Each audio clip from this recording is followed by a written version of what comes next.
Yeah, it was my Fodera China base right here. As you can see, I took all the old components out and put my new mods in.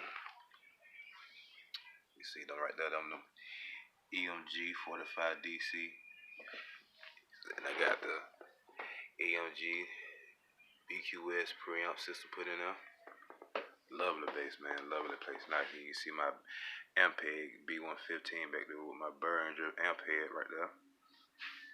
Nice little gig right there. Also my 5-string Ibanez SR305. Gotta love it, man. Dig bag. I'll get me an acoustic 4x10 Demium cab. And I think I want me a TSC electronic 4x12 or the 4x10 or the 2x12s. And I'll be pretty much wrapped up for a little bit until I look for some more sound gear and instruments.